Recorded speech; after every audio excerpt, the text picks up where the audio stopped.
Papa, s'il te plaît, il faut que tu rentres à la maison, ce furent les premiers mots prononcés par ma fille Stacy quand elle m'a contacté par Skype depuis mon poste en Afghanistan.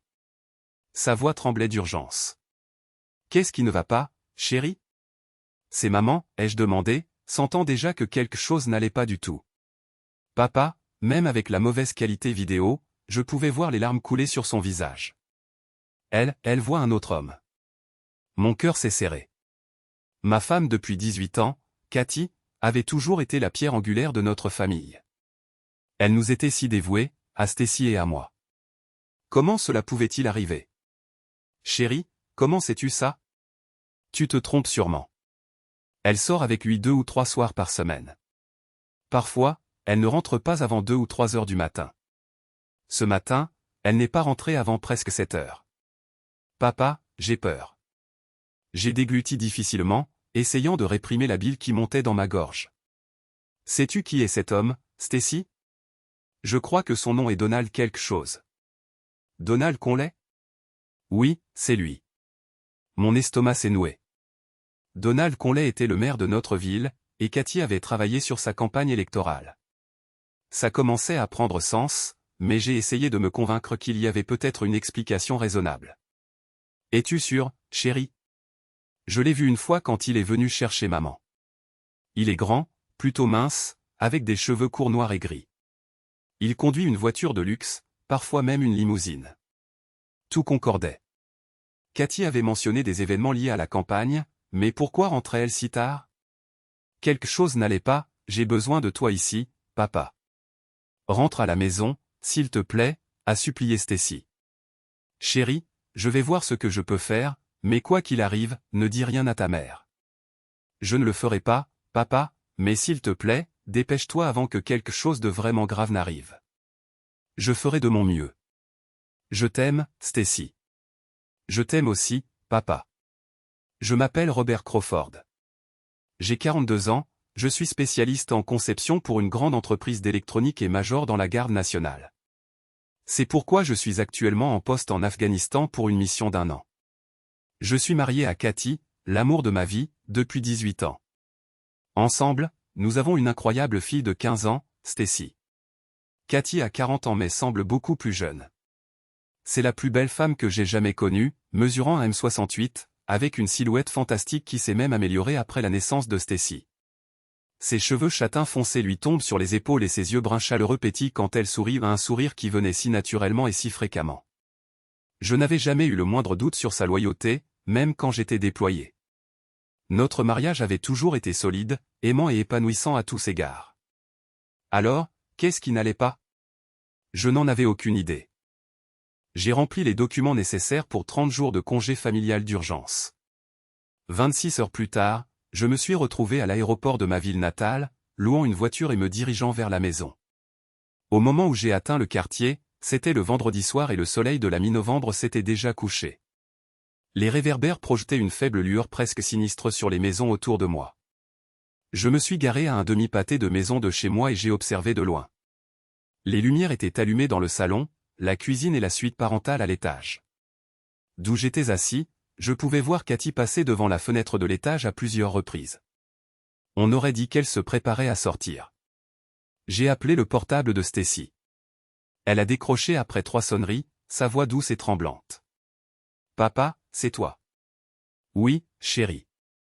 Ne dis rien, mais je suis là, à un demi-pâté de maison.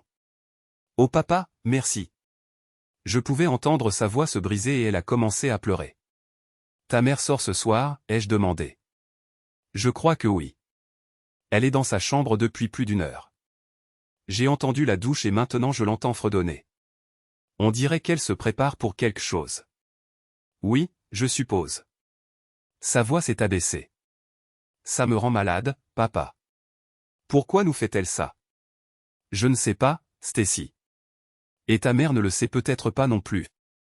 Ne la jugeons pas avant de comprendre ce qui se passe réellement. Qu'est-ce que tu vas faire? Je ne suis pas encore sûr. Je vais la suivre ce soir et essayer de comprendre ce qui se passe. Fais attention, papa. Tu dois changer de vêtements? Non, je pense que ma tenue de camouflage se fera suffisamment remarquer pour créer un peu de choc et d'effroi le moment venu. bonne chance, papa. Je t'aime. Je t'aime aussi, Stacy. Et quoi qu'il arrive, toi et moi serons toujours ensemble. À 19h, une Mercedes noiresse est engagée dans mon allée. Un homme grand, mince et bien habillé est sorti de la voiture. Il a fait une brève pause pour parler au téléphone avant que les lumières de la suite parentale ne s'éteignent. Un instant plus tard, Cathy est sortie sur le porche. Elle était magnifique, vêtue d'une robe ajustée qui mettait en valeur sa silhouette. Mon cœur s'est brisé en la regardant jeter un coup d'œil en arrière vers la maison, s'assurant que Stacy ne regardait pas, avant de marcher vers son rendez-vous avec un sourire radieux. Puis elle l'a embrassé chaleureusement sur la bouche et il l'a aidé à monter dans la voiture. J'ai serré la mâchoire, essayant de me stabiliser assez longtemps pour prendre une photo du baiser avec mon téléphone. Ma poitrine semblait déchirée, mais je me suis ressaisi en démarrant ma voiture et en les suivant à une distance sûre. Le trafic était léger, ce qui a rendu facile de les garder en vue sans attirer l'attention sur moi. Ils sont arrivés à un restaurant haut de gamme en ville. Je me suis garé de l'autre côté de la rue, les regardant entrer main dans la main, riant comme un couple insouciant. Mes mains tremblaient alors que je serrais le volant. Qu'est-ce qu'elle faisait? Pourquoi cela arrivait-il? Je ne pouvais pas la confronter, pas encore. J'avais besoin de plus d'informations, je devais comprendre. Assis seul dans la voiture, je fixais la porte du restaurant, mes pensées un tourbillon chaotique de trahison, de confusion et de chagrin. La femme que j'avais aimée pendant 18 ans, la mère de mon enfant, était sortie avec un autre homme, et Stacy, ma douce fille, était à la maison, effrayée et blessée. Je n'ai eu aucun mal à rester inaperçu en les suivant. Ils ont traversé la ville et se sont garés sur le parking d'un hôtel récemment construit. Je me suis garé à quelques places de là et je les ai regardés sortir de la voiture. Ils marchaient serrés l'un contre l'autre, bras dessus bras dessous, et j'ai pris une autre photo. La façon dont ils bougeaient, la façon dont ils se touchaient, il était évident que leur liaison durait depuis un certain temps. Ils étaient trop à l'aise l'un avec l'autre, comme un couple marié et amoureux sortant pour un rendez-vous romantique. Ma poitrine s'est serrée en les regardant entrer dans le bâtiment. Une fois à l'intérieur, j'ai enfilé ma casquette de camouflage et mes lunettes de soleil et je les ai suivis. Le hall était animé, mais j'ai balayé l'espace rapidement et efficacement. J'ai recevais les habituels sourires polis et les commentaires comme « Merci pour votre service », auxquels je répondais d'un signe de tête, tout en gardant mon attention sur le tableau d'information affichant les événements de l'hôtel. L'un d'eux se distinguait, le bal de charité de l'hôpital Saint-James. Il se tenait dans la salle de bal du 3e étage, et de faibles sons de musique orchestrale en direct parvenaient déjà jusqu'au hall. Ignorant les ascenseurs qui montaient des couples bien habillés vers l'événement, je choisis les escaliers. Je ne voulais pas attirer l'attention inutilement sur moi et mes jambes avaient besoin d'être dégourdies après tant de temps passé assis dans de longs vols.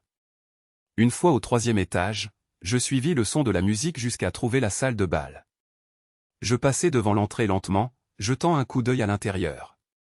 Ils étaient là, juste à l'entrée. Ils avaient l'air et se comportaient comme le couple parfait, saluant amis et sympathisant avec des sourires chaleureux et des rires décontractés. Ma femme me jeta même un regard pendant une seconde mais ne me reconnut pas. Pourquoi l'aurait-elle fait? Pour autant qu'elle sache, j'étais encore à 10 000 miles, combattant les tempêtes de sable, les mouches et les talibans. Mon cœur se serra lorsque je remarquai qu'elle ne portait pas ses alliances. Je passai l'entrée et me dirigeai vers les toilettes des hommes. Assis dans une cabine, j'essayais de digérer ce que je venais de voir. Je n'arrivais pas à y croire. Pendant 18 ans, j'avais été certain que mon mariage avec Cathy était aussi solide qu'un mariage pouvait l'être. Comme j'avais été aveugle, comme j'avais été stupide. Probablement, cette liaison durait depuis tout le temps que j'étais en Afghanistan, servant mon pays et honorant mon devoir, tandis que ma femme était ici, me déshonorant et brisant nos vœux de mariage. Pire encore, ils étalaient leur relation devant toutes ces personnes. Personne ne savait que la femme collée au maire était mariée à un officier de l'armée déployé, ou personne ne s'en souciait. Je sentis des larmes chaudes picoter mes yeux, mais je les essuyai. Il n'y avait pas de temps pour l'apitoiement. J'avais besoin d'un plan, tout de suite. J'avais un ennemi bien différent à affronter que les talibans. Je restai dans la cabine des toilettes pendant une demi-heure, laissant à l'événement le temps de battre son plein avant d'en sortir. Je franchis les portes de la salle de bal sans être reine. Arqué, à l'exception du jeune homme à l'entrée qui me salua et me dit « Bienvenue, monsieur ». Mon uniforme avait plus de poids que n'importe quel billet, et je lui offris un signe de tête poli en retour. En entrant, la pensée me traversa l'esprit, c'est dommage que ma femme et son amant n'aient pas le même respect pour moi ou pour l'uniforme que je porte. Il me fallut quelques minutes pour localiser Cathy et le maire. Ils étaient sur la piste de danse, se balançant au rythme d'une chanson lente. Ses bras étaient autour de son cou, sa tête reposant sur sa poitrine, tandis que ses mains se posaient possessivement sur le bas de son dos. Mon estomac se révulsa en les regardant, mais je me forçai à rester immobile. Je réussis à prendre plusieurs photos, même si tout en moi voulait prendre d'assaut la piste de danse, le frapper en plein visage et le rouer de coups jusqu'à ce que ses entrailles lui remontent à la gorge. Mais je savais que cela ne résoudrait rien. Cela pourrait satisfaire ma colère un instant, mais cela me conduirait en prison et compliquerait davantage les choses. Non, j'avais besoin de preuves irréfutables de leur liaison, quelque chose d'indéniable. Alors, je trouverais la meilleure façon de gérer cette trahison, non seulement envers moi, mais aussi envers notre fille et les vœux que nous avions échangés. Ils dansèrent une autre chanson avant de retourner à leur table, bras dessus bras dessous. Avant de s'asseoir, ils partagèrent un baiser intime et un tendre contact, complètement inconscient du fait que je capturais chaque instant avec mon téléphone. C'était plus qu'assez pour le moment. Je sortis discrètement de la salle de bal et me dirigeai vers le couloir, trouvant un banc d'où je pouvais observer les portes de la salle de bal et les ascenseurs. En tant qu'officier de l'armée, j'avais appris la valeur de la patience, et ce soir, cela portait ses fruits. J'attendis près de 2 heures alors que l'événement commençait à se terminer et que les gens sortaient lentement de la salle de bal pour se diriger vers les ascenseurs. Finalement, Cathy et le maire firent leur apparition. Ils se tenaient juste devant les portes, parlant doucement, leur sourire chaleureux et intime. Après une minute, ils se tournèrent ensemble et se dirigèrent vers le groupe d'ascenseurs, mais au lieu d'appuyer sur le bouton pour descendre, ils appuyèrent sur celui qui les ferait monter. C'était étrange. J'étais assis à seulement une quinzaine de pieds, sur un banc contre le mur, portant mon uniforme de camouflage et mes lunettes de soleil, et ils ne m'avaient même pas remarqué, ou peut-être ne s'en souciaient-ils pas. Quoi qu'il en soit, le fait qu'ils montaient en disait long. Mon cœur battait fort, mais je restais figé sur place, attendant de voir où cela mènerait. Mon nom était clairement affiché sur le devant de mon uniforme, me faisant ressortir comme un doigt dans l'œil parmi les smokings et les robes de soirée. Alors que j'étais adossé au mur près des ascenseurs, quelques couples me sourirent ou me firent un signe de tête, offrant des marques de reconnaissance polies pour mon service. Je leur rendis leur signe de tête, mais mon attention était ailleurs. Ma femme et son amant, si complètement absorbés l'un par l'autre, ne me remarquèrent même pas. Lorsque les portes de l'ascenseur s'ouvrirent, ils entrèrent main dans la main, et je regardai la cabine s'arrêter au 11e étage. J'attendis de voir si l'ascenseur allait continuer à bouger. Ce ne fut pas le cas, au lieu de cela, il redescendit au 3e étage pour prendre d'autres invités qui se dirigeaient vers le hall. Je pris cela comme mon signal pour agir. J'approchai de la réception et m'adressai à la jeune femme derrière, « Excusez-moi, je sais que c'est une demande inhabituelle, mais j'ai un message urgent du maire Conley que j'ai été chargé de remettre personnellement, » dis-je en montrant ma pièce d'identité gouvernementale. Elle parut incertaine, hésitant un instant. « Monsieur, je ne suis vraiment pas censé divulguer cette information. » « Mademoiselle, si ce n'était pas urgent, pensez-vous vraiment que je serais ici en uniforme pour délivrer ce message moi-même » Mon ton était calme mais ferme, et elle hocha la tête nerveusement. Après un rapide coup d'œil à son ordinateur, elle répondit, « Il est dans la chambre 1114. » « Merci, » dis-je en lui faisant un petit signe de tête avant de me diriger vers les ascenseurs.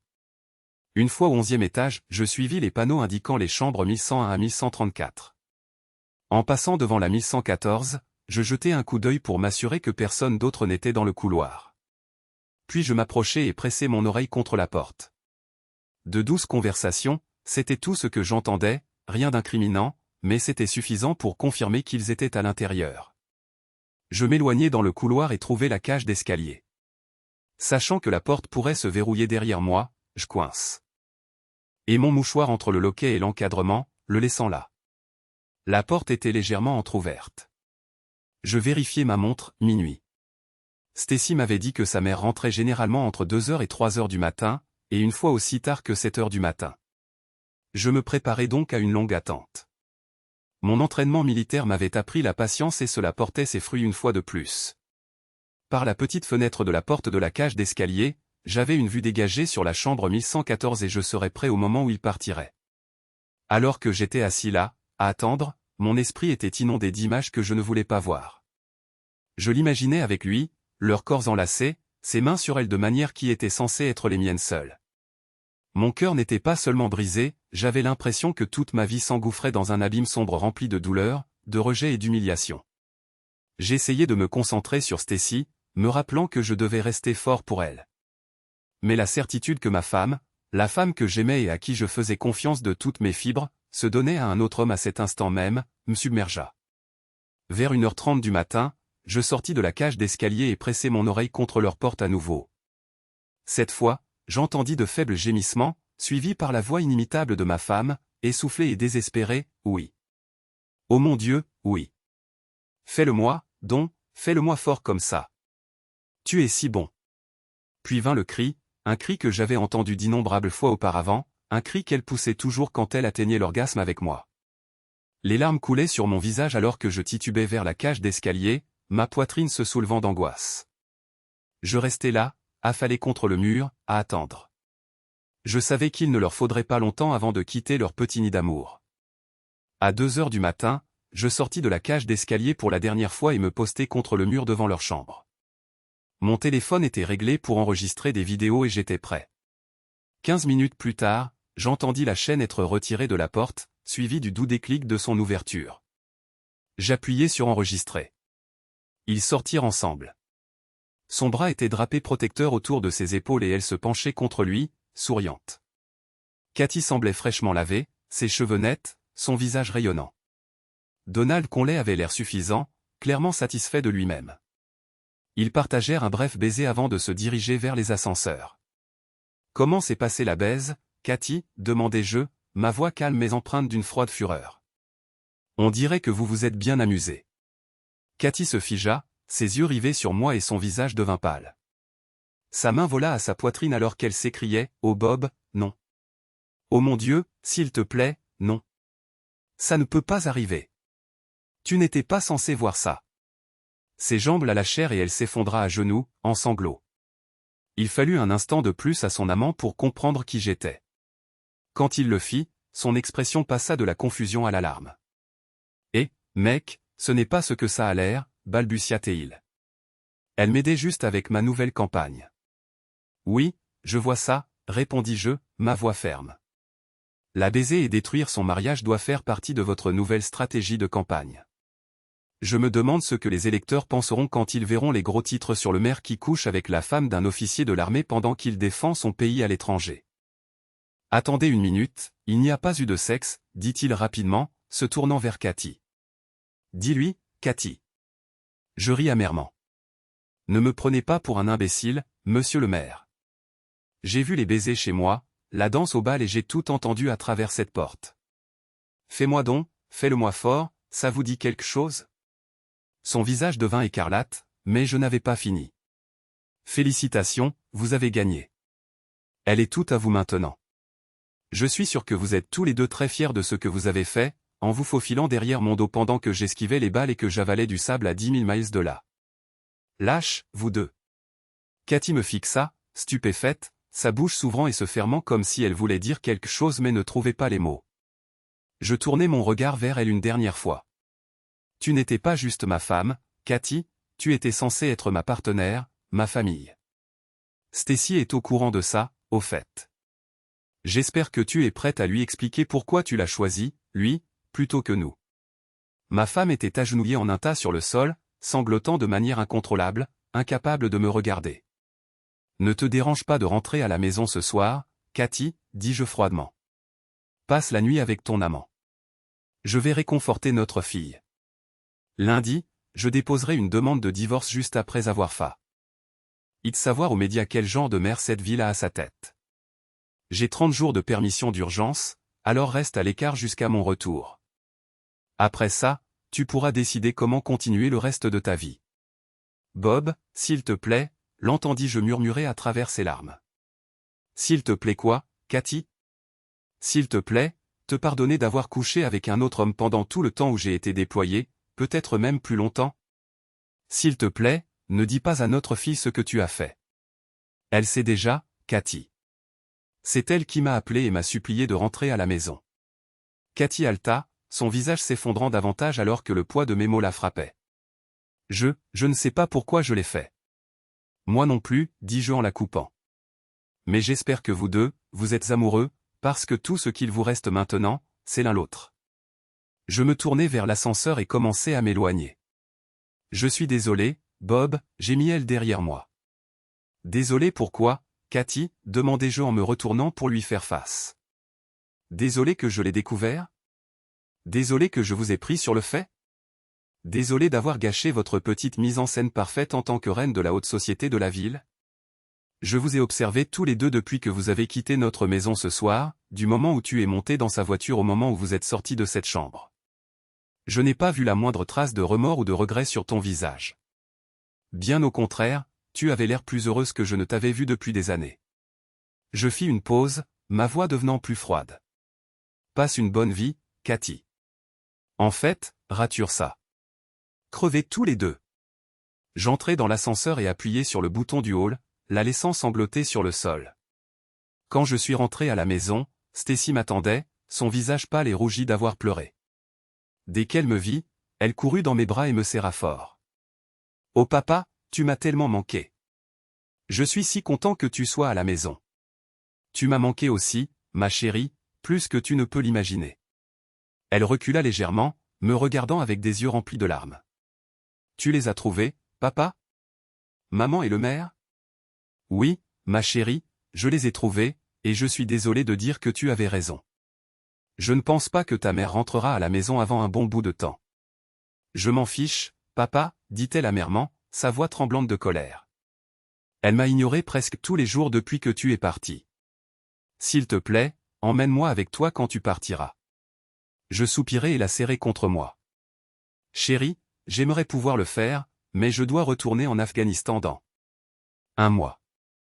Autant que je te veux avec moi, tu dois rester ici. Je ne peux pas rester avec elle, papa, je la déteste, dit-elle en fondant en larmes.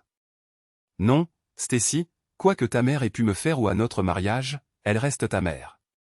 Elle ne m'aime pas, papa, sanglota-t-elle en m'enlaçant fortement. Je la serrai contre moi pendant qu'elle pleurait, le cœur brisé pour elle. Je sais que c'est difficile, mon amour, mais nous nous en sortirons ensemble, je te le promets. Après un certain temps, je l'ai convaincue d'aller se coucher. J'ai sécurisé la maison, verrouillant toutes les portes et mettant les chaînes, juste au cas où Cathy déciderait de revenir. Je ne savais pas si elle et son amant avaient utilisé l'une de nos chambres, mais je ne voulais pas prendre de risques. J'ai dormi sur le canapé cette nuit-là, même si je n'étais pas tout à fait sûr que cela n'avait pas non plus fait partie de leur rendez-vous. Le sommeil est venu par courtes bouffées agitées aux 45 minutes ici, une demi-heure là-haut pendant que je restais éveillé, pensant à la façon de gérer les choses quand Cathy viendrait finalement récupérer ses affaires. J'aurais pu être la personne la plus raisonnable et prendre une chambre d'hôtel en lui laissant la maison, mais je n'ai pas pu me résoudre à être aussi généreux. C'est elle qui avait détruit notre mariage, alors elle pourrait subir les désagréments d'être déplacée de chez elle pour les 30 prochains jours. De plus, j'étais sûr que son amant serait ravi de l'héberger. Il se comporte comme un couple marié, maintenant il pourrait vivre comme tel, considérer ça comme un mariage d'essai. Le lendemain matin, Stacy et moi avons tous deux fait la grasse matinée, bien que pas paisiblement. Je me suis levé le premier, j'ai fait du café et j'ai préparé des œufs brouillés et des toasts pour nous. Quand Stacy est enfin sortie de sa chambre, nous nous sommes assis ensemble à table, échangeant des banalités pendant que nous mangions. C'était un moment de normalité dans le chaos qui avait envahi nos vies. Alors que nous finissions, le téléphone a sonné. Stacy et moi avons échangé un regard avant qu'elle ne se lève pour répondre. Allô? Oh, allô maman, son ton est immédiatement devenu glacial. Oui, Elle a, mais non, je ne pense pas qu'il veuille te parler. Pourquoi le ferait-il? Il y eut une longue pause pendant qu'elle écoutait, son expression devenant plus furieuse à chaque seconde. Maman, vraiment, papa et moi avons du mal à croire que tu sois désolée. Ce n'était pas une erreur. Ce n'est pas comme si tu avais fait une gaffe et embrassé le gars une fois. Tu as une liaison depuis que papa a été déployé. Une autre pause, plus longue cette fois. La voix de Stacy est devenue sèche. Oui, c'est moi qui ai dit à papa de rentrer. Elle fit une nouvelle pause, les sourcils froncés. Maman, tu m'as ignoré pendant des mois. La seule chose qui t'est préoccupée, la seule chose qui est comptée pour toi, c'est ta liaison avec Donald Conley. Une autre longue pause. Son expression s'est durcie. Maman, s'il te plaît, utilise ta cervelle. Pourquoi dirais-je à papa de ne pas le blesser? Cet homme doit souffrir, et souffrir terriblement pour ce qu'il a fait. Désolé maman, mais ça n'arrivera pas. Elle raccrocha le téléphone et se tourna vers moi, le visage plein de frustration et de tristesse. Elle semble effrayée, papa, comme si elle ne comprenait pas ce qui se passe. C'est comme si elle pensait que te tromper n'est pas grave et qu'elle ne comprend pas pourquoi tu ne veux pas qu'elle rentre à la maison. Pas grave? Ai-je répété en secouant la tête. Eh bien, je te le promets, quand j'en aurai fini avec eux deux, elle comprendra exactement ce qu'elle a fait et combien de personnes elle a blessées par ses actions. Stacy hocha la tête, son visage s'adoucissant alors qu'elle se rasseyait à côté de moi. Nous n'avions pas besoin de dire autre chose pour l'instant, nous avions l'un l'autre, et c'était suffisant. La maison fut silencieuse la majeure partie de la journée. J'essayais de ne pas penser à ce que Cathy pouvait faire avec son amant, et Stacy faisait de son mieux pour me distraire en me parlant de tout et de rien. Nous avons finalement abordé la question de ce qui serait le mieux pour elle quand je retournerais en Afghanistan. Je pensais qu'elle serait heureuse de rester à la maison, d'aller à son école et d'être avec ses amis, mais Stacy craignait que ses amis ne se retournent contre elle une fois qu'ils auraient appris les choses terribles que sa mère avait faites. Je lui ai assuré que les vrais amis la soutiendraient, mais elle n'était pas convaincue. Nous avons finalement réglé les choses lorsque j'ai promis d'appeler ma mère et de lui demander si Stacy pouvait rester avec elle jusqu'à la fin de mon déploiement, espérons-le dans 5 ou 6 mois. Stacy sembla soulagée par ce plan, bien que cela n'effaçât pas la douleur qu'elle portait. Tard dans l'après-midi, le téléphone a sonné de nouveau. C'était Cathy. J'ai répondu, mais dès que je l'ai entendu dire « Bob, oh Bob, s'il te plaît, donne-moi une chance d'expliquer », j'ai passé le téléphone à Stacy sans un mot. « Quoi, maman ?» La voix de Stacy était dure et froide tandis qu'elle tenait le téléphone légèrement éloigné de son oreille pour que je puisse entendre ce que Cathy disait. « Stacy, j'ai besoin de parler à ton père. »« Je te l'ai dit, maman, il ne veut pas te parler. »« Mais j'ai besoin d'expliquer. »« Expliquer quoi, maman ? Que peux-tu bien dire à papa qui expliquera ce que toi et Donald Conley avez fait ces 6 derniers mois ? Ce n'est pas ce que tu penses, Stacy. Oui, maman, c'est exactement ce que papa et moi pensons. Tu nous as tourné le dos à tous les deux de la pire des manières qu'une femme puisse tourner le dos à sa famille. Honte à toi, maman, honte à toi. Stacy criait pratiquement maintenant, et j'entendais Cathy pleurer à l'autre bout. Je ne voulais blesser personne, Stacy. Eh bien, tu l'as fait, maman. Tu as blessé des gens qui t'aimaient plus que tout au monde. Tu as arraché le cœur de l'homme qui serait mort pour toi. J'espère que tu es fière de toi, maman. J'espère que ton affaire sordide en valait la peine, car elle t'a coûté ta famille, quelle que soit sa valeur pour toi. Oh, s'il te plaît, Stacy, je t'aime, toi et ton père. Ouais, c'est ça, maman, et les cochons volent. Si tu nous aimes, tu as une façon vraiment étrange de le montrer, et j'ose à peine imaginer ce que tu ferais si tu nous détestais. Alors, as-tu besoin de quelque chose ou puis-je retourner passer du temps avec mon père ? Il y eut un silence, à l'exception du son de Cathy qui pleurait. Finalement, elle dit doucement, « J'ai besoin de quelques affaires. J'ai besoin de vêtements et j'ai besoin de mes pilules. » La voix de Stacy dégoulinait de mépris, « Quelle pilule, maman ? » Mais, mes pilules contraceptives. Oh, bien sûr, quelle idiote je suis. Tu ne peux absolument pas t'en passer, n'est-ce pas ? On ne voudrait pas que tu portes l'enfant bâtard du maire, ça pourrait vraiment gâcher ton style, hein ? Difficile de s'embrasser sur la piste de danse quand tu es grosse et enceinte. Il y eut une longue pause avant que Stacy n'ajoute. Ne t'inquiète pas, je le dirai à papa, et je suis sûr qu'à nous deux, nous pourrons emballer tes vêtements, tes pilules contraceptives et ton maquillage aussi. Stacy. Oh, c'est vrai, maman, bien sûr, en tant que reine de la société de la ville, tu dois gare. En te faisant belle pour son Altesse royale le maire et ton public adorateur, tout sera au trottoir d'ici 18h ce soir. Tu n'auras qu'à passer en voiture et à le récupérer. Bonne soirée, maman. Stacy raccrocha violemment le téléphone et se mit immédiatement à pleurer. Je la serrai fort dans mes bras. Tu as été un peu dur avec ta mère, Stacy, dis-je doucement. Je sais, elle octa, la voix tremblante.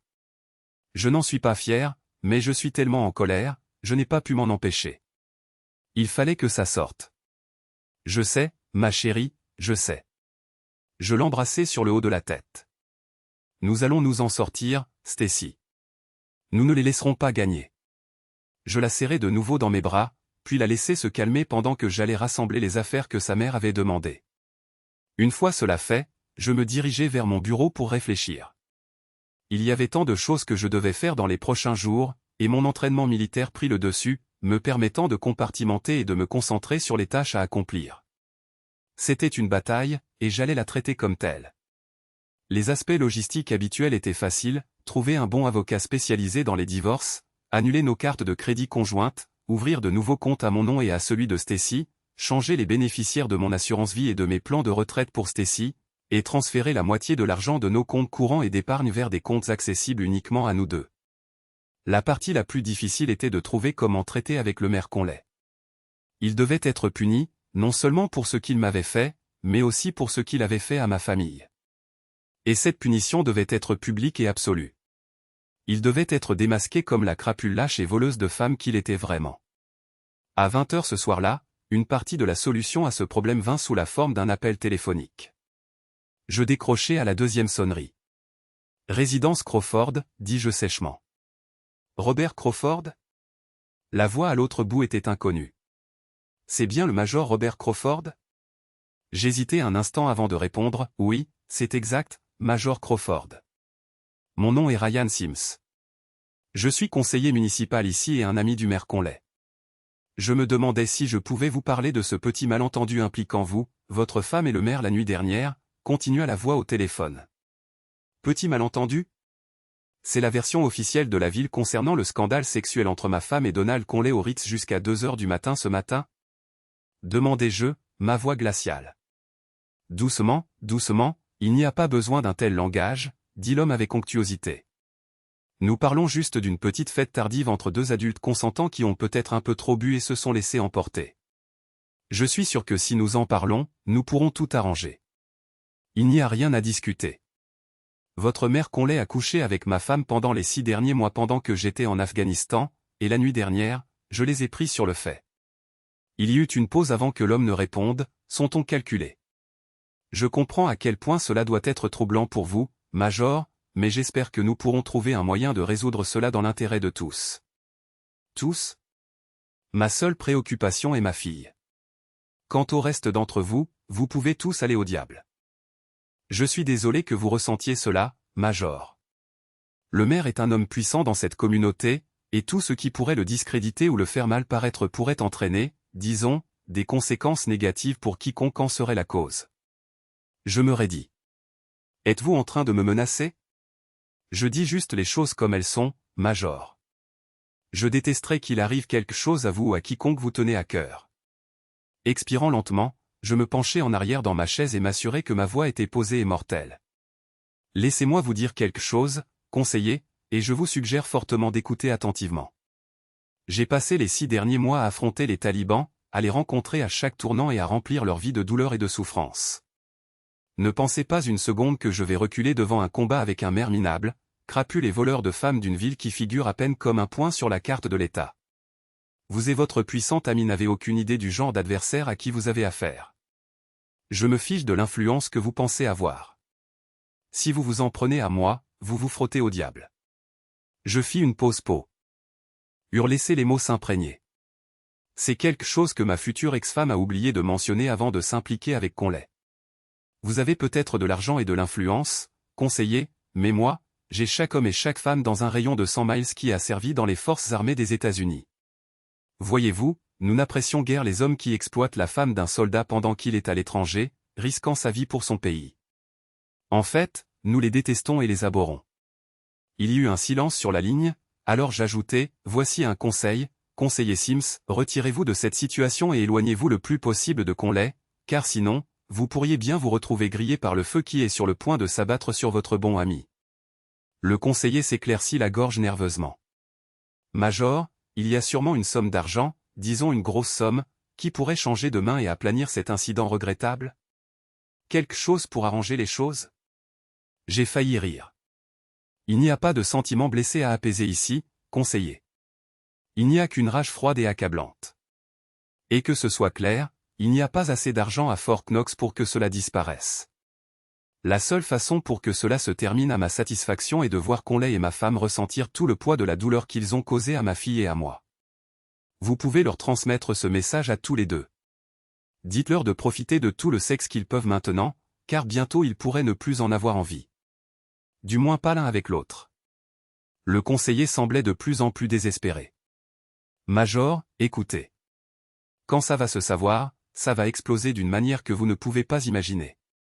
Beaucoup de têtes vont tomber. Il doit y avoir un moyen de faire disparaître ça. Si vous êtes sérieux à ce sujet, cela commence par Conley admettant publiquement qu'il a eu une liaison avec la femme d'un officier de l'armée pendant que cet officier était déployé à l'étranger. Ensuite, il pourra enchaîner en s'excusant, en démissionnant de son poste de maire et en s'éclipsant dans l'oubli. Et, il peut même réclamer le lot de consolation et prendre ma femme infidèle avec lui. Mais rien de moins que cela ne m'arrêtera de l'humilier publiquement et de le mettre à genoux. La ligne fut silencieuse pendant plusieurs secondes, puis le conseiller parla, son ton sombre. Bon sang, vous êtes vraiment sérieux là-dessus, n'est-ce pas? Aussi sérieux que je ne l'ai jamais été. Quoi que ce soit dans ma vie, ai-je répondu. Maintenant, si vous voulez bien m'excuser, je dois préparer le dîner pour ma fille. J'ai raccroché sans attendre de réponse. Stacy est entrée du garage quelques instants plus tard. J'ai mis les vêtements et les affaires de maman sur le trottoir, a-t-elle dit, quelqu'un dans une Mercedes noire est venu les chercher. Eh bien, pour le bien de ta mère, espérons que Conley les a envoyés, ai-je dit avec un petit sourire, sinon, il va y avoir de sacrés beaux vêtements à vendre chez Goodwill. Stacy a souri d'un air narquois. Je ne suis pas sûr de ce que Goodwill ferait de ces pilules contraceptives. J'ai ricané. Bonne remarque. Merci de t'en être occupé. Stacy a hoché la tête mais a semblé hésitante. Tu sais, tu vas devoir lui parler un jour ou l'autre. Je sais, ai-je dit doucement. Je le ferai quand je serai prêt et quand le moment sera venu. Le reste du week-end s'est déroulé sans incident. Stacy m'a aidé avec la lessive pendant que je passais du temps à travailler sur mon plan pour faire tomber le maire Conley. Il ne s'agissait pas seulement de vengeance, mais de justice. Le lundi matin n'arrivait pas assez vite. J'ai appelé un gars que je connaissais au journal local, John Foster, et j'ai arrangé un rendez-vous pour prendre un café avec lui chez Denny's. John était un type bien, un reporter réputé et un ancien sergent de ma compagnie de la garde nationale quelques années auparavant. Il est arrivé ponctuellement, m'a serré la main fermement et s'est assis en face de moi. « Que puis-je faire pour vous, Major » a-t-il demandé, curieux. « John, j'ai des informations pour vous. Ce que vous déciderez d'en faire vous appartient. » Cela peut sembler égoïste, et d'une certaine manière, ça l'est, ai-je commencé. Comme vous le savez, notre compagnie de garde a été déployée en Afghanistan ces 6 derniers mois. John a hoché la tête. Bien sûr. Eh bien, ce que vous ne savez peut-être pas, c'est que pendant ce temps, Donald Conley a eu une liaison plutôt publique avec la femme d'un de nos soldats. John a levé un sourcil. Quel est le nom du soldat? Bob, je préférerais ne pas le dire, John, à moins que cela ne devienne absolument nécessaire. Si c'était moi qui étais humilié par une ordure comme Conley, je ne voudrais pas que mon nom soit divulgué. Il s'est penché en arrière sur sa chaise, fronçant les sourcils. J'ai entendu des rumeurs. On dit que la femme est séparée de son mari et en train de divorcer. Je vous garantis que ce n'est pas la vérité, ai-je dit fermement. Le mari n'avait aucune idée de l'aventure avant une semaine. Il n'y avait pas de séparation, sauf pour la guerre, et pas de divorce, du moins pas encore. John a hoché la tête lentement. Je comprends, Major, mais je ne peux pas simplement publier des accusations contre le maire de cette ville sans preuves solides. Avez-vous des preuves? Oui, ai-je répondu. J'ai sorti mon téléphone et lui ai montré les photos et la vidéo que j'avais prises. Son visage s'est durci alors qu'il faisait défiler les fichiers. Bien sûr, ai-je ajouté, j'apprécierais si le visage de la femme était un peu flouté. John s'est agité inconfortablement sur son siège. Bob, êtes-vous sûr de vouloir aller jusqu'au bout? Vous savez, la vérité finira par éclater. J'ai secoué la tête, la tristesse m'envahissant. Je sais, John, mais je devrais juste faire face à la honte. Ce n'est pas comme si j'en étais conscient pendant que ça se passait. Pendant que Conley couchait avec ma femme, j'étais à 10 000 miles de là, évitant les balles dans ce misérable bac à sable. La vraie honte, ai-je continué, ma voix se durcissant, repose sur Conley.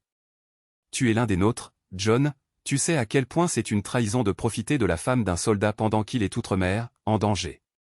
John a hoché la tête, son expression sombre. Je comprends, Major. Laissez-moi voir ce que je peux faire. Nous avons parlé un peu plus longtemps, nous remémorant certains gars de notre compagnie, en particulier les 3 qui ont donné leur vie pendant le déploiement. J'ai transféré les photos et la vidéo sur son téléphone, lui ai serré la main et les remercié pour son temps, puis nous nous sommes séparés. Ma prochaine étape était de trouver un bon avocat spécialisé dans le divorce. Après avoir fait des recherches en ligne et vérifié les avis, j'ai opté pour une avocate qui semblait prometteuse, Maître R.J. Collins. J'ai pris rendez-vous pour cet après-midi-là et, lorsque je suis arrivé à son bureau du centre-ville, j'ai été surpris d'apprendre que R.J. signifiait Rebecca Joy. C'était une femme aux allures de garçon manqué, dans la cinquantaine, avec des cheveux grisonnants et une attitude sans fioriture. Elle est allée droit au but. Major Crawford, que puis-je faire pour vous? J'ai besoin d'un divorce, ai-je dit sans détour, et je peux vous dire d'emblée que ce ne sera pas une partie de plaisir. Elle a levé les yeux au ciel. Il n'y a pas de divorce agréable, Major, mais je suis curieuse, qu'est-ce qui rend le vôtre si désagréable? Parce que, ai-je dit en me penchant en avant, pendant que j'étais en Afghanistan ces 6 derniers mois, le maire de cette petite ville a régulièrement couché avec ma femme. Ses yeux se sont écarquillés sous le choc et elle a laissé tomber le stylo qu'elle tenait. Attendez, vous voulez dire qu'on l'est? J'ai hoché la tête. Oui. Eh bien, a-t-elle dit en redressant sa posture, vous avez toute mon attention pour la prochaine demi-heure. Je lui ai tout raconté, répondant à ses questions et clarifiant les détails pendant qu'elle prenait des notes. Lorsque nous sommes arrivés au sujet de Stacy, elle a demandé, votre fille? Elle a 15 ans, n'est-ce pas? Est-elle votre unique enfant? Oui. Comment ressent-elle tout ça? Elle déteste ça. Ça la déchire. Elle ne veut pas rester avec sa mère quand je retournerai en Afghanistan. Eh bien, elle est assez âgée pour que le tribunal prenne ses désirs en considération, a dit Rebecca pensivement. Puisqu'elle ne peut pas partir avec vous, y a-t-il une autre option que sa mère?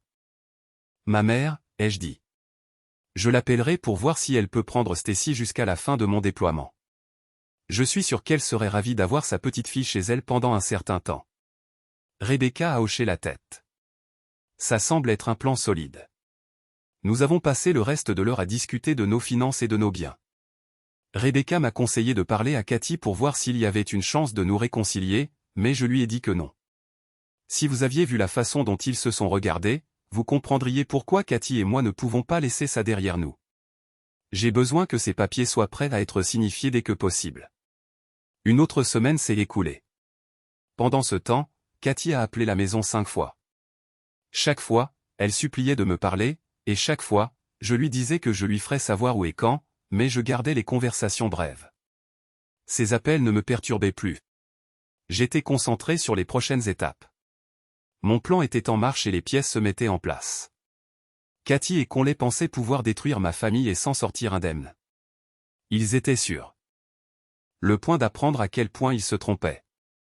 Le vendredi, mon avocate m'a informé que les papiers de divorce étaient prêts à être signifiés.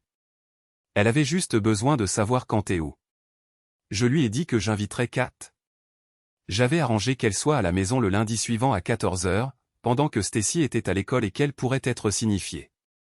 J'ai ensuite appelé Cathy sur son portable et lui ai dit que je voulais la rencontrer le lundi à 14 h à la maison. Elle a essayé de me retenir en ligne, se lançant dans ce qui était clairement une explication préparée de son comportement, mais je l'ai interrompue. Tu auras tout le temps d'expliquer quand nous nous rencontrerons lundi, ai-je dit avant de raccrocher. Le lundi, Cathy est arrivée quelques minutes en avance.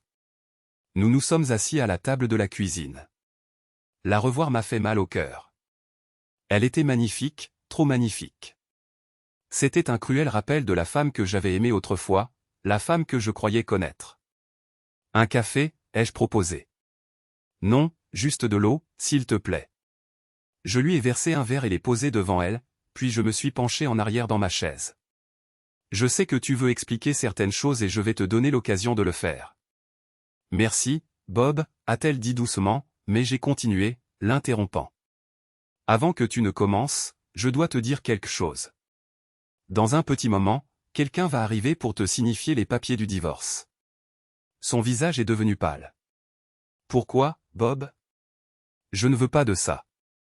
Je ne voulais pas non plus que tu aies une liaison de 6 mois avec Donald Conley pendant que je me battais à la guerre, ai-je dit, le ton glacial. Mais nous en sommes là. Bob, s'il te plaît, a-t-elle supplié, si tu veux bien m'écouter, tu verras pourquoi c'est arrivé. Peut-être que nous pouvons surmonter ça. J'ai hoché la tête. Vas-y, parle. Elle a pris une profonde inspiration et a commencé, tu sais, j'ai travaillé pour la campagne électorale de Donald. Nous avons passé beaucoup de temps ensemble, des réceptions, des tournées de quartier, et nous sommes devenus amis. Après ton déploiement, j'étais seul, déprimé. Donald m'a emmené déjeuner et m'a laissé parler. Il m'a aidé à faire face à la douleur de ton absence. J'ai serré la mâchoire mais n'ai rien dit, la laissant continuer. Puis, une nuit, il m'a demandé de l'accompagner à un dîner. Il a dit qu'il y aurait des couples influents et qu'il vaudrait peut-être mieux que j'utilise mon nom de jeune fille et que je laisse mes alliances à la maison pour éviter les rumeurs. Je n'y ai pas beaucoup réfléchi à l'époque, mais maintenant je vois que retirer mes bagues était une erreur. Quand le sexe a-t-il commencé, les jeux interrompus, ma voix sèche. Elle a baissé les yeux sur ses mains. Pas tout de suite. Cette nuit-là, nous avons dansé de près. Quand il m'a ramené à la maison, il m'a embrassé pour me dire bonne nuit. Et tu l'as laissé faire? Les larmes lui sont montées aux yeux. J'étais seul, Bob. Je venais de passer une soirée romantique avec un bel homme qui m'avait fait me sentir comme une princesse. Il t'a traité comme une princesse pendant que ton mari se battait à la guerre, ai-je dit amèrement. Et ça t'a donné le droit de me manquer de respect? Non, ça ne l'a pas fait, a-t-elle admis en secouant la tête. Mais j'étais confuse. Tu étais si loin et tu me manquais tellement. Je ne sais pas, il m'a fait me sentir bien.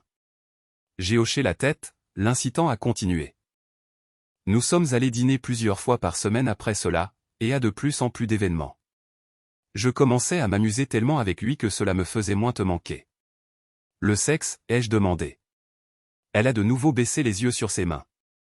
Tu étais parti depuis environ 1 mois. Donald et moi sortions 2 ou 3 fois par semaine. Une nuit, après un dîner romantique, il m'a demandé de rentrer chez lui avec lui. Et tu l'as fait? Elle a hoché la tête, des larmes coulant sur ses joues. Oui, je l'ai fait. Je me suis senti horrible après. J'ai même eu mal au cœur et je lui ai demandé de me ramener à la maison. Je lui ai dit que je ne pouvais plus le voir, que j'aimais mon mari et que je ne pouvais pas croire que je t'avais été infidèle pendant que tu te battais à la guerre. Mais tu as changé d'avis, ai-je dit froidement. Elle a de nouveau hoché la tête, sa voix brisée. Il m'a laissé seul pendant plusieurs jours, puis il m'a appelé. Il m'a dit combien je lui manquais et qu'il voulait juste me voir en ami. Il a promis qu'il ne me mettrait plus jamais dans une position compromettante. Et tu l'as cru? Oui. Ce week-end-là, il m'a emmené à une fête chez l'un de ses amis sur les Bluffs. C'était un rassemblement intime, 5 ou 6 couples, tous des gens très importants. Pendant la soirée, la femme d'un éminent médecin m'a demandé comment. J'avais réussi à capturer le cœur du célibataire le plus convoité de la ville. Ça m'a prise au dépourvu et j'ai paniqué. Je lui ai dit que j'étais séparé de mon mari et que j'étais en train de divorcer. Je l'ai regardé avec dégoût. Et dans une ville de cette taille, cette information s'est répandue comme une traînée de poudre. Elle a hoché la tête misérablement. Oui, et je me suis senti piégé. Stacy passait le week-end dans un camp équestre avec ses amis et je suis resté avec Donald.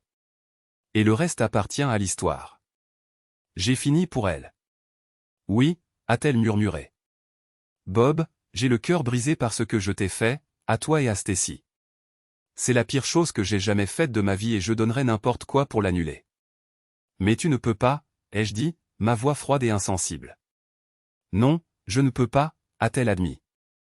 L'aimes-tu? Elle a hésité. Je ne sais pas si je l'aime. Je l'aime beaucoup. Nous nous amusons ensemble. Le sexe peut être amusant, ai-je dit amèrement. Est-il un meilleur amant que moi? Son visage a rougi. Non, je ne sais pas. C'est différent. Es-tu resté chez lui depuis que je t'ai surprise à l'hôtel? Oui. Et tu as toujours des relations sexuelles avec lui? Elle n'a pas répondu, mais l'expression de son visage était toute la confirmation dont j'avais besoin. Je me suis penché en arrière dans ma chaise, les derniers vestiges de l'amour que j'avais autrefois ressenti pour elle s'effritant en cendres. Je suis désolé, Bob, a-t-elle murmuré, sa voix tremblante. J'en suis sûr, ai-je répondu froidement. Mais pas autant que tu vas l'être. Vas-tu l'épouser, a demandé. Cathy a hésité. Je ne sais pas. Nous en avons parlé. La sonnette a retenti. Je pense que c'est pour toi, Cathy, ai-je dit d'une voix neutre. Elle s'est levée lentement et s'est dirigée vers la porte. Un homme se tenait sur le porche, tenant une enveloppe cartonnée. Êtes-vous Cathy Crawford, a-t-il demandé. Elle a hoché la tête. Oui. Vous avez été signifié, a-t-il dit en lui tendant l'enveloppe avant de se retourner et de partir. Pendant un long moment, Cathy est restée là, dans l'embrasure de la porte, fixant le vide, l'enveloppe pendue mollement dans ses mains. Quand elle a finalement fermé la porte et s'est retournée, j'ai vu qu'elle pleurait. Alors c'est vraiment fini entre nous, Bob, a-t-elle demandé, sa voix tremblante. Oui, Cathy, ai-je répondu fermement. C'est vraiment fini. Tu t'en es assuré. Mais je t'aime tellement, a-t-elle supplié. Non, ai-je dit en secouant la tête. Tu aimais la vie que nous avions, mais tu l'as gâchée. Maintenant, tu vas devoir trouver une autre vie. Et Stacy, a-t-elle demandé, les larmes coulant sur son visage. Elle veut aller rester chez ma mère jusqu'à la fin de mon déploiement. Cathy s'est effondrée, sanglotant de manière incontrôlable. Oh mon Dieu, qu'ai-je fait? Le lendemain, le journal local a publié un article en première page avec un titre en bandeau qui disait « Qui est la mystérieuse femme mariée sortant d'une chambre d'hôtel avec ?» Sous le titre, une photo montrait Cathy et le maire s'embrassant alors qu'ils sortaient de la chambre 1114. La légende disait « Son mari, major de l'armée, servant en Afghanistan, est-il au courant ?» L'article d'accompagnement détaillait l'événement caritatif auquel ils avaient assisté ensemble et notait que les registres de l'hôtel montraient que le maire avait réservé la chambre pour la nuit. Il rapportait également des rumeurs selon lesquelles les deux se rencontraient régulièrement depuis 6 mois, alors que le mari de la femme était déployé en Afghanistan. Le journal justifiait la publication de l'histoire en déclarant que c'était son devoir éditorial de la révéler en raison de la position éminente du maire et de la nature de l'offense commise contre le soldat servant à l'étranger. Les retombées furent immédiates. Quelques minutes après que le journal n'ait atteint les pas de porte des gens, le scandale éclata. Le bureau du maire passa en mode de contrôle des dommages complet, publiant une déclaration affirmant que l'histoire était une fabrication totale et que le maire Conley ne ferait jamais rien pour mettre en péril le mariage de quiconque, et encore moins celui d'un soldat servant son pays à l'étranger. Ils prétendirent que la photo était un faux évident et accusèrent des personnes mal intentionnées de conspirer contre le maire. Conley annonça qu'il tiendrait une conférence de presse cet après-midi-là pour rétablir la vérité. Tout cela semblait convaincant jusqu'à ce que les gens commencent à parler. Au cours des 6 derniers mois, trop de gens avaient vu Conley et Cathy ensemble. Ils avaient été imprudents, ouvertement affectueux en public. Un par un, alors que ses amis et partisans prenaient leur distance, des tuyaux anonymes inondèrent le journal, provenant de personnes qui affirmaient avoir été témoins de l'affaire de première main. L'indignation grandit à mesure que de plus en plus de gens apprenaient que le mari de la femme avait été déployé en Afghanistan pendant l'affaire. Cet après-midi-là, le maire Conley tint sa conférence de presse. Aucun de ses alliés du conseil municipal ne le soutint. Les seules personnes présentes étaient son personnel, et même la moitié d'entre eux étaient visiblement absents. Les journaux et les chaînes de télévision remplirent la pièce, les caméras tournant tandis que le maire abordait le scandale. Conley exprima son horreur d'être accusé d'un acte aussi impensable. Il assura à tout le monde que lui et la femme en question n'étaient que des connaissances et n'avaient jamais rien fait pour se couvrir de honte, ni pour couvrir la femme ou son mari. Son discours était poli et rempli d'une indignation feinte. Et puis Cathy fit son apparition à mi-chemin de son discours soigneusement préparé. Cathy se fraya un chemin parmi les badauds jusqu'au microphone. Conley se figea, son visage se tordant en un mélange de colère et de panique. « Je m'appelle Cathy Crawford », annonça-t-elle, la voix tremblante. « Je suis l'épouse du major Robert Crawford de l'armée, et depuis 6 mois, j'ai une liaison avec le maire Conley. » La pièce tomba dans un silence stupéfait. Conley tenta de la saisir par le bras et de la repousser. « Je ne connais pas cette femme, cria-t-il, elle ment. » Cathy se tourna vers lui, sa voix s'élevant. « Oui, tu me connais, espèce de salaud. » Elle s'arrêta, des larmes coulant sur son visage, et il est temps que nous admettions tous les deux les immondes salauds que nous sommes vraiment. « J'ai tellement honte de ce que j'ai fait à mon mari que je voudrais mourir, » mais je ne resterai pas ici à te laisser mentir à ce sujet. Elle se tourna de nouveau vers les caméras. Robert, tu savais que j'étais marié, tu savais que mon mari était en Afghanistan et pourtant tu m'as poursuivi. J'ai été tellement idiote de t'écouter, et maintenant j'ai humilié et perdu le seul homme qui m'ait jamais aimé. Sa voix se brisa alors qu'elle s'adressait directement aux caméras de télévision. J'ai tellement honte et j'ai le cœur brisé, et je le regretterai pour le reste de ma vie. Je suis désolé, Bob. Je t'aime. Sur ces mots, elle se fraya un chemin à travers la foule et quitta la pièce, laissant les journalistes crier des questions au maire Conley, sidéré. Le visage rougi de rage et d'humiliation, il regagna la mairie en trombe sans répondre à une seule question. Le lendemain, le président du conseil municipal annonça que le maire Conley avait démissionné de ses fonctions. Le conseil dirigerait la ville jusqu'à ce qu'une élection spéciale puisse être organisée. J'aurais dû ressentir de la satisfaction, après tout, mon plan avait fonctionné. La carrière politique de Conley était en ruine et sa réputation irrémédiablement endommagée.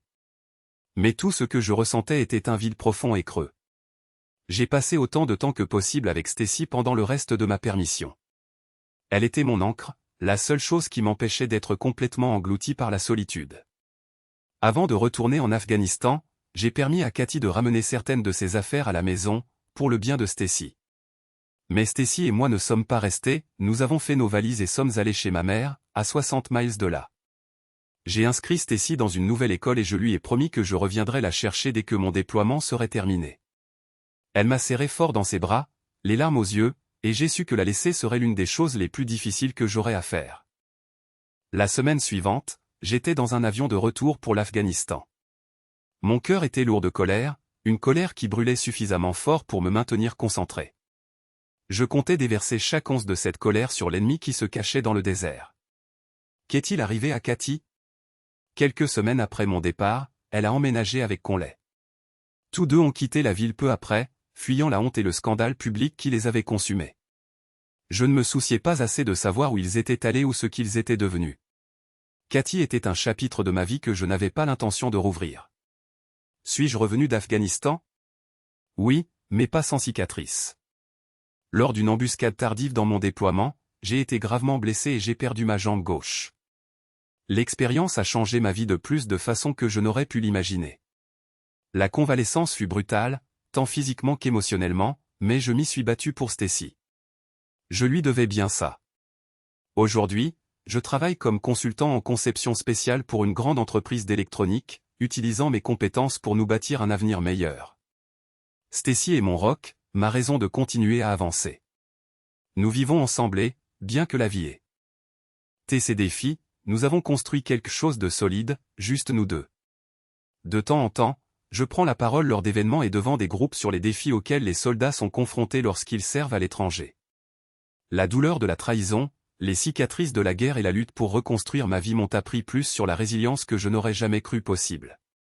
Je ne suis plus l'homme que j'étais, mais je tiens bon, pour Stacy et pour moi-même.